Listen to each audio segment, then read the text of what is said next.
Hey guys, Dark Humility here. Today we're actually going to be making a different kind of video, a video I have never made before. I'm going to be making a debunking video where we talk about the demerits of citing this as a reason for Arcane Sanctuary not being a very good rune farm or a top tier, or as I would say, the very best currency farm in the standard game. Now, this is a high rune farming guide that was created about 4 years ago. Roughly, I think, after I did my 5,000 player 7 run data set, and I published it on YouTube, of course. I made a whole video about it and everything. But I don't normally make these kinds of videos because, one, I don't really think there's much to it. But I think in this, in terms of like what I can gain out of it, I don't necessarily like to enter all these different controversy. I do like to answer questions, and of course I will debunk things on stream in order to challenge disinformation as it is presented. But as a Diablo II scientist, someone who is very much grounded in data when I like to publish any kind of credible information about the game, particularly Project Diablo 2. This whole Season 11 Prosperity late game mapping tier list I have here is literally created based on a data set that is that drives a bell curve literally for every primary build in the game in terms of monsters per minute, per density, according of course to the density formula for rare maps and everything like that. I even average out 3 maps, and I try to grade them as fairly as possible each and every build. This is just how data driven I am, but not just a D2 scientist, but also as someone who has studied research methods in college, and just someone in general who likes the truth to be known. And of course, as the Arcane guy, when it comes to a challenge to Arcane Sanctuary, I just cannot let this go. How dare they challenge the power of Arcane? After I've made so many different videos about this, including publishing a streamed live 5,000 data set, with 2,000 of course of those data set being done on BattleNet and 3,000 on Pluggy. Yeah, I just can't exactly let this go. So what we're going to do is we're going to talk about pretty much as quickly as I can why I believe this set is why this basically, I guess you could call it, this farming guide for high runes is a bit flawed in its conclusions and its reasoning, particularly when it comes to Arcane Sanctuary. And of course we'll talk about some of the nuances and whatnot. I don't believe it to be intellectual dishonesty. I believe the publisher of this genuinely believes they created a very good guide that puts people in the right direction to understanding what the best ways to find high runes are in Diablo 2.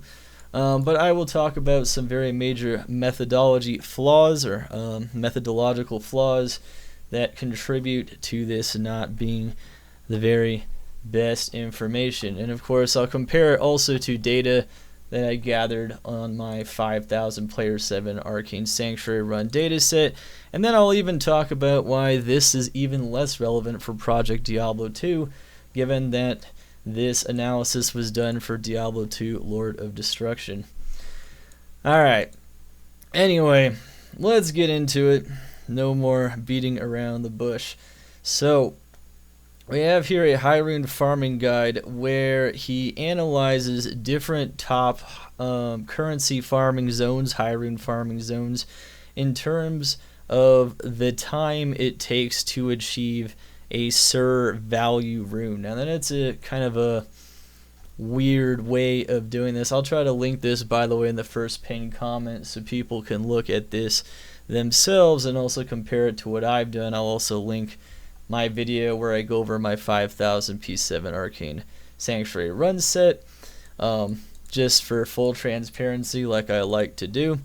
But anyway, so he does this in terms of Sur value. Now that's kind of a little wonky for me. I always would compare areas based on how many Vex plus or Vex or higher high runes you can acquire in an area, as fast as possible. How many hours would it take to acquire a Vex or higher high rune. The reason why is because across different Diablo 2 mods, or even across time, serve value does change a little bit. Like even I think in Diablo 2 Resurrected, the value of a Sur rune isn't even quite what it is in D2 LOD, and that's due to the introduction of new rune words and things like that. So I don't really think it's very, I guess you could say, accessible to as many players as possible, as is an analysis that just includes Vex plus runes.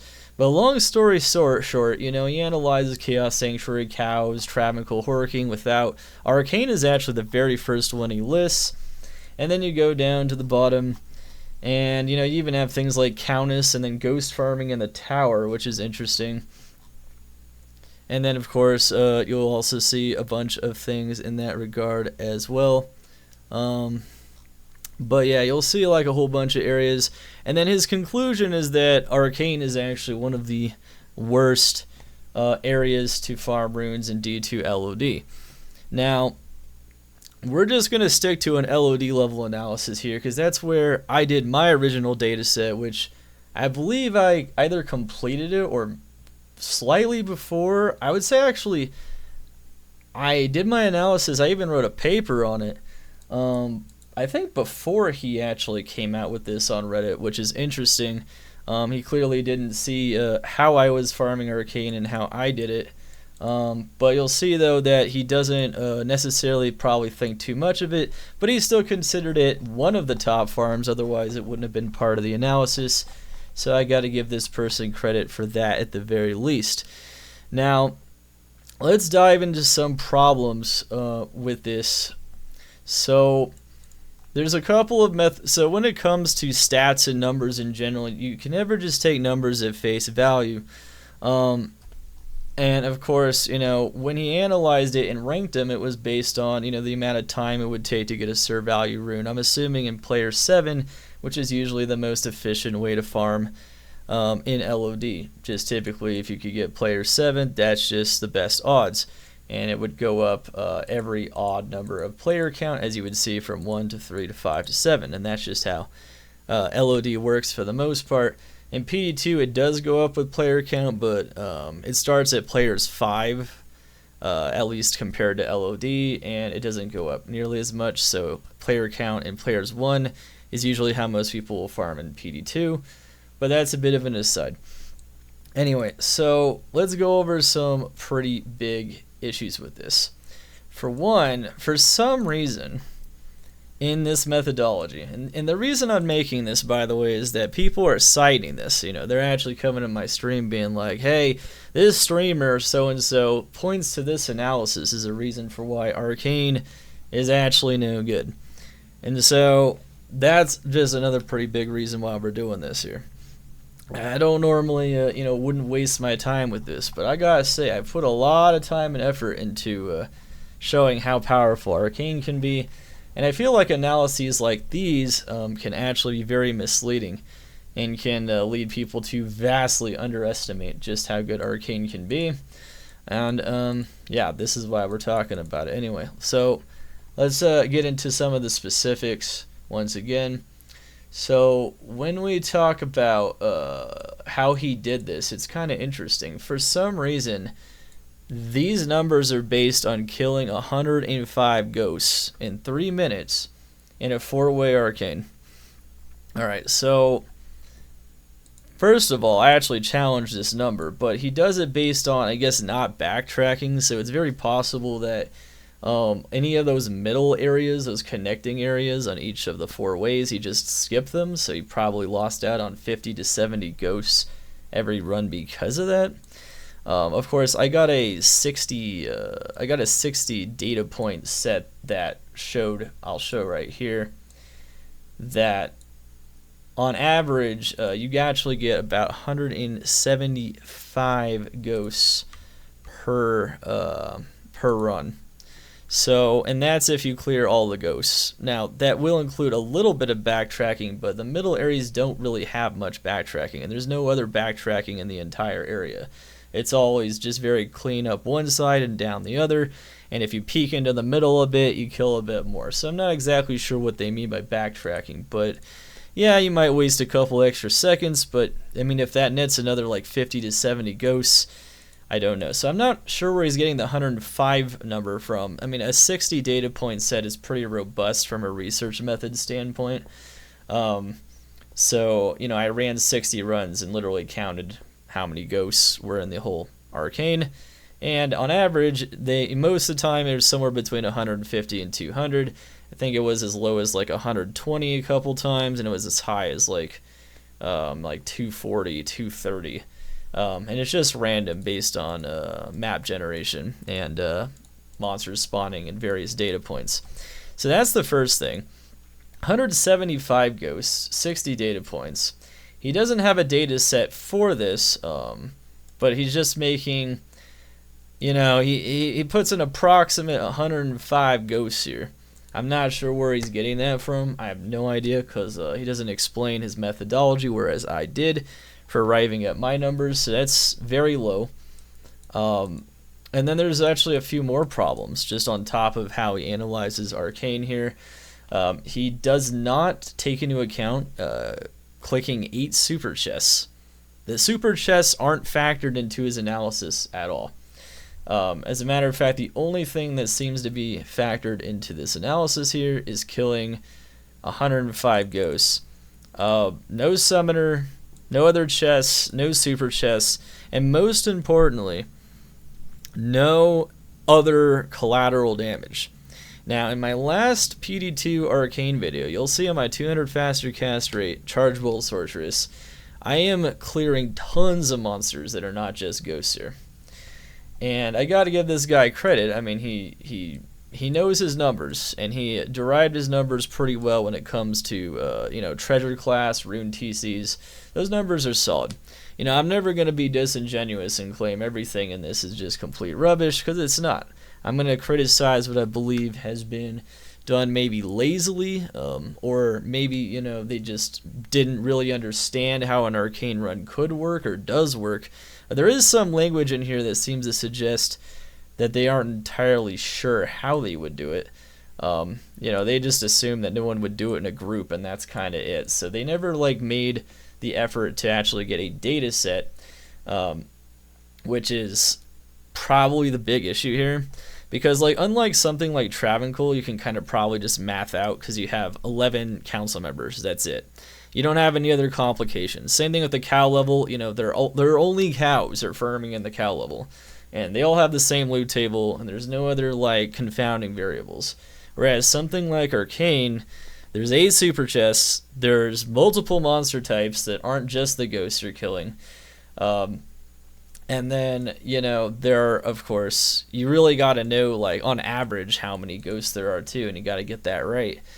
And then what's really odd though is like when we look at how he analyzed chaos, it's actually totally different. He actually took into account the ghost monsters and the non-ghosts, which is odd. It's almost as if he thought like you could somehow just only kill the ghosts in Arcane and ignore everything else, and that there wouldn't be collateral damage, or you wouldn't want to kill the other monsters or nearly full clear Arcane, and that wasn't desirable for some reason. It's very strange though, given that in his very same analysis, he says that ghosts drop well over double the runes of normal monsters, which is true. It's 2.55 times more. But if that's true, that means every 2.5 other monsters you kill, that is equivalent to a ghost. So if you are clearing a lot of the Hell Clans, which are actually pretty high density in Arcane, let's be honest, and maybe even some of the Ghoul Lords here and there, you will be getting a lot more benefit than if you're only possibly targeting the ghosts. But if the ghosts are nearby the Hell Clans and you're damaging them anyway, most of the time you may as well just finish them off. And that's what I learned when I made my 5,000 data set.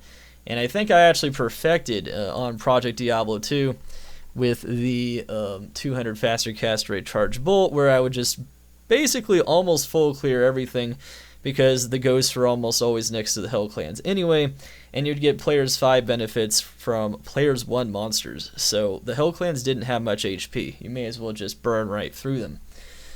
So this analysis falls flat, you know, not just when it comes to the LOD analysis aspect of it, which is how I would imagine you should farm Arcane, which is hitting the 8 super chests, which drop up to Ohm and Low, which is a pretty big deal considering how powerful the lower Kuros super chests are, something I compared in my direct analysis and paper in my original video, but also considering, just like Project Diablo II also even has so many more advantages, and I have Project Diablo 2 streamers, and I have people in Project Diablo 2 telling me Arcane is not that good, when in that one, it's players 5 drops in players 1 difficulty. That means you need even less gear to get to the power you need to clear this effectively. That means that you're clearing the Hell Clans almost as easily as you're clearing the Ghosts with, similar levels of power. You might need a little bit more because the Hell Clans are a bit tankier, but if you have a lightning build, you can clear everything in Arcane, and that's just how it goes. And then not only that, but you can kill the Ghosts, even they drop items even if they die over the Abyss, which is something I talked about in my Project Diablo II Arcane Sanctuary guide I made literally this season in Season 11. All those things combined definitely make this very interesting. Now, the time he says it takes per run, which is 3 minutes, is, that's feasible. You could do that absolutely, and I'll show that, of course. I'm actually going to review the 5,000 data set just to show you some other challenges I have to how this was done. But notice that in Chaos, he was a lot more generous to how Chaos could generate high runes by including the non-ghost monsters, where for some reason he just doesn't include them in Arcane, even though they're far more easy to kill, and they're far more likely to die when you're targeting the ghosts. Given that, especially like lightning, which is what you would normally use, like lightning is what you use in Lord of Destruction because it pierces through everything and it's a straight line, and you can ensure in Lord of Destruction the ghosts are most likely to be targeted on the platform and not, drop a theoretical rune into the abyss and then lose it. So that's just how you would mostly do that for the most part. Very strange. Very strange that he doesn't include those in the analysis at all when, once again, 2.5 of those monsters will equal a ghost.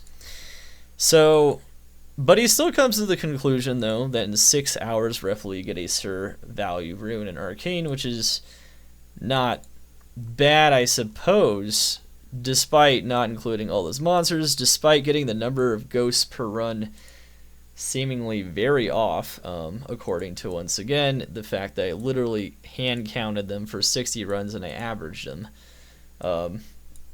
Very odd there as well. And then, of course, just leaving out the super chests. Like, when you farm, most of the time you're doing 4-way Arcane, you're doing a Sorceress, Telekinesis, just easy to pop those chests, and they have incredibly good tables for currency. So, very interesting stuff. So let me go pop over here to our 5,000 runs stats and see why this kind of analysis that is pure math based and based on a very, I would say, undersold number of ghosts probably doesn't hold up here. And so in general, you have a 1,000 run average, 22 Vex plus high runes. I've got a lot of very interesting numbers here. I even actually counted the number of just any kind of rune per run, which is interesting as well. And it can help us contextualize how strong it is versus other areas and things of that nature. But what is interesting is what we found is a Vex plus rune in this analysis, because once again I used Vex plus runes. You could get one on average every 4 hours and 11 minutes. And this is using a much higher runtime. So, of course, this would include killing the, decent amount of Hell Clans as collateral damage. And it would include not picking up gems, but picking up basically every other kind of item. And I basically timed different kinds of runs, created some data sets, and averaged them. These are the results. If you don't pick up gems, you skip like a few little tiny packs of ghosts, and your accuracy isn't great, and you don't do chest nor summoner, you can actually get the runtime as low as 230, which is interesting, at least for a 4-way. He actually suggests the same thing. He says with better gear, it's possible to get it lower than 3 minutes, So even in his analysis, he admits that is very much possible here. He says with bad gear, but can improved upon greatly. So at least, once again, there is some consistency here. But once again, there's a lot of things that beg to be questioned here, because a lot of the runes that I found throughout my whole data set were... So what's interesting here, let's see. Yeah, so I actually tracked for 3,000 of the runs where the Vex plus high runes came from. It seemed like Spectres dropped them about 80% of the time, and the other monsters maybe about 6% of the time, and chests about 15% of the time. That's a lot of other high runes being sourced from these other sources. And what's interesting is that when I did this data set, I pretty much almost exclusively sticked to killing the ghosts. Now, what's interesting about this is that it seems like we're getting high runes, or we're getting something of very high value, possibly. Because I guess, like, let's say you're doing Project Diablo 2, like, Cham is like at least as valuable as a server, which is interesting. But Burr is like double the value. And then Jaw is, yeah, so like I said, the whole server value thing is kind of weird. Which is why, like, Vex is only like a third of a certain PD2. Once again, these things do kind of line up a little bit with LOD, but not completely. So that's why I usually would just stick to Vex plus high runes. But you'll notice, though, there's a lot of reasons to question this, just from the fact that, one, way more ghosts. We're getting a lot of high runes from the super chests, and we're even getting high runes from other sources that aren't the ghosts. And these are all things that are not taken into account. Another very interesting thing that I feel like I should bring some attention to is the set of runs I did on Project Diablo 2 just this season. Now, I don't have a full data set where I counted every good item that dropped in every run like I do in that nice fancy 5,000 run set here, where it will highlight all the runes, and then, even highlights for 3,000 of the runs, like really good items, as you can see down here. But what's interesting, though, is I got a very broad stroke analysis, though, just based on the amount of time. So I basically took in how much time I farmed. So I did 4 streams of farming Arcane, 42 hours of farming it in Project Diablo 2. This is players 5 Arcane, by the way, so theoretically it shouldn't even be as good as P7 Arcane, which is where this data set comes from, 4-way, and Lord of Destruction. But because I can be erratic, and I can be very fast with my movements, and because it's players 1 and we can clear virtually everything, it can be pretty ridiculous, and arguably maybe even more so than Lord of Destruction. So I found in just 42 hours 18 Vex plus high runes. 1 Sham, 2 Burrs, 2 Sirs, 5 Lows, 4 Ohms, 4 Vexes, 4 Goals, 4 Is, Mao, 2 Ums hidden by my face here, and 2 puzzle boxes, 4 puzzle pieces, and a navigator, because the ghost loot table, just like as noted by our person in this post here on Reddit, Oblivescence, same thing, he notes that jewelry, gems, and charms are advantaged by the ghosts. Well, so are Project Diablo 2 items like Worldstone shards and things of that nature. Other types of drops that I don't even have listed here, and we found countless of. Not even listed here, but we found these in 42 hours of farming Arcane. And if you did the math on this, now I know this is about, also for context, 457 way runs. We did about 450 runs. There was like one stream where we got like 95 runs in. There was one where we got like 130 runs in. One we got like 105. You get the idea. So it's about 450 runs. And if you take all that into account, I mean, we're talking about like a high rune basically every 2.5 hours, like a Vex plus high rune. And the way I did this was 200 faster cast rate light sork, We did the run the exact way I described, not just only somehow counting the ghosts as part of your data set, but we also did, all the chests and everything. And according to this, at least in this smaller sample size, and I'll admit, 450 runs is not an insanely reliable sample for something that is so complicated as this. That's why I did 5,000 originally. But you can see that it's possible in just 2.5 hours to get a Vex plus high rune. If you're also crushing the large amount of density of Hell Clans and Ghoul Lords as you're killing the ghosts. And because it's players 1, it's really easy to do. This suggests to me that in Project Diablo 2, this place might be even more broken. And given the amount of time, once again, if you just do hours per high rune, that's just how it comes out. I think it's actually a little bit less than 2.5 hours. Let's see here. What is the exact amount here? So it's like 42 divided by 18. So it's 2.3, so it's 2.3 hours. It'd be 2 hours and 20 minutes, roughly. Pretty crazy. Pretty crazy. And that's, I'm not even counting the puzzle boxes or the navigator in that analysis. And puzzle boxes are worth, usually typically like around a Vex or an Ohm. So that's another Vex plus high rune. So there you go. Navigator's worth, it's worth like, Cham territory, like late season Cham. So pretty insane stuff. Now that's not even counting all the skill GCs and all the other crazy things that we found in just those 42 hours, but you get the idea. Like, it's a very distilled analysis. I definitely think there are a lot of reasons to question this.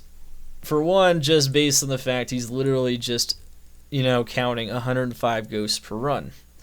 I feel like this methodology isn't going to work for an area like this, and he should have probably used something closer to his way of counting chaos, and he would have gotten something much more accurate. But what's even more telling, though, is that in this 4.5 hour, 4 hour 11 minute per for one high rune, one Vex plus high rune here, this data point here, I use the non-gym pickup average round time. You know what that is? So it's not 3 minutes like he says a run can be. It is actually this one right here. It is the roughly 5.5 minute time per run.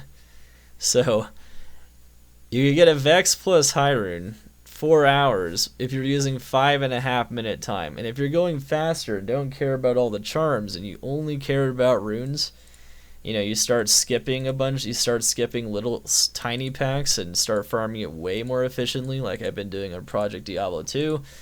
You don't care about accuracy, the time just starts going lower. You could see how it's very easy to see how I can actually get closer to that time, that 450 run data set that I got this season, which is about 2 hours and 20 minutes.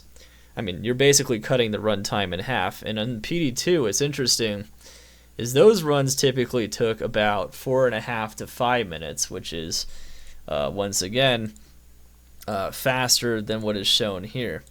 And typically on these runs, I didn't use a 200 faster cast rate light sork.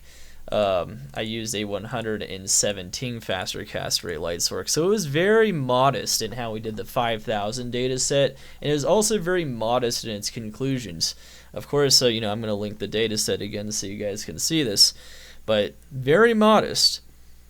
I could have said, and I could have even made it based on what is very possible to run Arcane in, which is like a 2.5-3 minute time. I could have made that number based on that, and it would have been closer to what, how fast I was finding high runes, and people calling for it to be nerfed in my channel for 42 hours straight. You could see just how ridiculous that stuff is. My VOD footage, by the way, is still there, and it'll be there for like another month and a half. You guys can you can watch exactly what happened. Those four sessions were all completely streamed and everything. Right here, I just have this is a note I made in one of my commands drops, just to remind myself exactly what we found in 42 hours of farming Arcane, 450 runs, whatever you want to say. So And yes, you can farm it 3 minutes or less with a 200 faster cast rate lightning sorceress, particularly if you're skipping more mobs. And you will most likely get a similar result. But my point is this, though. This is very conservative, and this was slowing down to clear more mobs. This was not going as fast as you could with the sorceress. It wasn't as fast as you could make it. And it's assuming you're picking up every single item, basically, except for literally just random garbage, which would make the runtime slightly longer. And that's about it. So, yeah. Lots of things to unpack here. I honestly didn't even know this thing existed. I had no idea this analysis was even something in existence until very recently, and some people have made me aware of it, and I wanted to read it, and I wanted to understand it. And like I said, there's a lot of areas that are very easy to math out, and I feel like whoever did this did a very good job mathing them out for the most part. But when they mathed out Arcane, there's a lot of things that are very questionable here, besides the amount of seconds it can take to run it, which is, that checks out 100%, because I've done, several different types of tests depending on what items you pick up during the run. And so I can tell you exactly, what's true and what's not true there. The fact that he's averaging 105 ghosts per run, yeah, that's nowhere near what I was getting. And you can test it yourself. You can count your own ghosts in every run, and you're going to get a number that's very different from this. And if he mathed it out only based on this, no other monsters killed, no super chests, he's going to get a very, I would say, biased conclusion.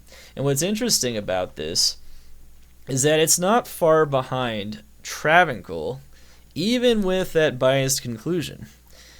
However, you add in the super chests, you add in the other monsters, and I can tell you that Arcane can even exceed Travancore just purely from a currency standpoint. And this is why I make this claim, because you can see how close they are, even on his analysis, which makes so many grave errors in my opinion, including miscounting the numbers of ghosts by possibly 40%. Now, Travancore, don't get me wrong, Travancore's got advantages Arcane could never have. It can drop Wisp, it can drop Rainbow Facets, there's plenty of other wealth that will be gathered in Trav that you can't even get in Arcane just because of the level of it, which is something I make note of all the time in my stream. And this is why overall, Trav and Arcane are very close when it comes to overall wealth per hour. I mean, it's hard to quantify that exactly, but you get the kind of point I'm trying to make. That I feel like Arcane probably, based on the data that I have and this data that he just gets from pure math pretty much, which, like I said, makes some very strange assumptions, including the proper way to run Arcane, but that's okay. Strange as in bad assumptions, but that's what it is. But even with those, the currency farm efficiency, just the pure currency or farm efficiency would be close. But yeah, I'm pretty sure what I'm saying, though, very much tips it in favor of Arcane, particularly on Project Diablo 2. And on Project Diablo 2, I don't even think it's close. I think Travancore, even maps, like I've been finding even like a mapper that can do 10 to 15 maps is not getting high runes nearly as fast as, not even Travancore, but definitely not Arcane. And that's definitely something I'm finding out through my solo self-found journey I've been doing this season. And I mean, I've done a lot of Travancore, and I know you can get a lot of high runes here, but I gotta say, most of my wealth was not pure high runes, even when I was running Trav to death, thousands of runs. Most of it was just the fact you're getting so many good slams and so many uniques that were dropping there, and godly jewelry, things of that nature. And then the high runes were just, they were just really good as well. Because, once again, it's not too far behind Arcane for pure currency farming, but what I would claim is that nothing beats Arcane on Project Diablo 2 for pure currency farming. Now, I can make this claim because even on this LOD analysis, Arcane is ahead of cows, according to him, which is interesting. Of course, that's not the conclusion he actually comes to here, which is kind of strange, but you can actually see it. I don't know why he has cows ahead of there when it says it takes 6.7 hours in P7. So for a serve, once again, his metric of a serve value rune, very odd. But anyway, which is more than Arcane. So even according to, once again, very flawed analysis for that area. I don't know why he was so much more generous with Chaos, but you can see with Chaos, though, I mean, even 7.3 hours is pretty good. Now, there's actually two methods that he describes here that are impossible on PD2. And these methods actually were way more competitive with Arcane in Lord of Destruction, which, unlike Travancore, or unlike Cows, or Chaos, the drive-by Chaos, in other words, the seal popping method, seal popping method doesn't even exist anymore in PD2. They made it impossible. The monsters don't drop anything if you don't directly kill them anymore and just pop the seals. This would have been closer, but it still would lose to Arcane, though, even on LOD. With 4.8 hours, and this at 6 with the Ghost vastly underestimated in the chests, Arcane would even still be drive-by Chaos, even on Lord of Destruction. 100%. 100%. There's another interesting thing here, too, where he makes a really crazy, has a really crazy take, which I think is crazy, where he says that because of the ghosts that you can kill in the tower cellar, basically, that it's possible that farming for ghosts in the tower cellar is better than farming Arcane. I'm going to tell you why that's actually not true. Just straight up. So there's actually a couple reasons. So the main reason why Arcane is so good for ghost farming versus like every other area is because it's super consistent, for one. It's got a very consistent route. You never have to reroute it. On single player, I guess you would never have to reroute it, but like on multiplayer, you have to reroute the tower constantly. Your route would be very chaotic and disjointed every time, which would lead to all kinds of time loss, all kinds of backtracking, all kinds of issues. Now, in single player, yeah, it wouldn't be that bad, and you could still do it, but there's just less ghost density in the tower, period. You're not going to get as many ghosts in the tower, and it's going to be a lot harder to find and identify that you found them all because they're all in like different sections of the map. Whereas it's a very clean farm up and down each of the 4 ways in Arcane. So that's definitely, yeah, this is not a thing. Yeah, it's okay to farm ghosts in the tower. It's not a bad idea. You can even get up to Zod in PD2, because in PD2 the tower is a higher area level than it is in Lord of Destruction. Fun fact, so it's actually a higher area level than Arcane, which actually makes it not bad in PD2. It's even better. But even with that, it's still harder to find the ghosts, and it's less reliable to just clean them up, like mop them up. You just gotta watch that last video I made on the PD2 Arcane Farming Guide. Watch the demo of me cleaning the ghosts, how clean it is, how utter machine efficient it is to grind up those ghosts. I mean, you could even compare it to like ghosts and maps, which is another problem. Now, ghosts and maps are good, and maps with ghosts are very good, like Demon Road, whatchamacallit, the Horizon's Memory, yeah, and an Ancestral Trial. So those types of maps, right, that have the ghosts in them, they are very good in terms of rune drop rates, and I tend to get way more high runes in those maps, but there's a problem, though, and the problem is that there's all these other monsters that are in those maps, and per density, there's a lot fewer ghosts compared to the total monsters in there, and you're going to just be able to churn through way more of them just farming an Arcane run, which is why Lord of Destruction content is often criminally underrated in PD2, whereas people always think that, as you know, if you can get to maps as fast as possible, that's how you're going to get the most wealth as fast as possible, which I definitely push back on, because really that only happens when your mapper becomes fast enough for those diverse, I guess you could say, well-rounded drops from the maps to really start to overtake the target farming, really good target farming Lord of Destruction areas like Arcane, Travancore, Chaos, Mephisto, Endariel, that kind of stuff. So this is definitely something that I challenge anyway, but I just wanted to show this because even in this analysis, he questions that maybe tower ghost farming is better than Arcane. There's no chance. It's just way less consistent. The routing is way less consistent. Even the number of ghosts in a given tower is most likely lower. I actually kind of would like to do counts on that at some point. get maybe some more data there. But of course, finding them and targeting them and then killing the Countess, which only drops an ist in her normal table, is going to be problematic. And even this person, you know, they do come to that conclusion. By the way, it seems like the reason why they put cows in front of Arcane is that was a player's one analysis, which is not how most people play Lord of Destruction, which is interesting. Because this is like his overview and comparison here, and it seems like he's ranking them based on player's one. Yeah, most people don't play Lord of Destruction like this. They, particularly not on single player, but even online they just multi-box, so that is, yeah, I mean, it makes it seem like Travancore's like twice as good as Arcane. That's kind of nuts. That's kind of nuts. Yeah, there's definitely a lot of problems, I would say, with this analysis, to say the least. We've gone over a lot of things, definitely. But once again, I'm going to reiterate my claim. I don't care who it makes it mad.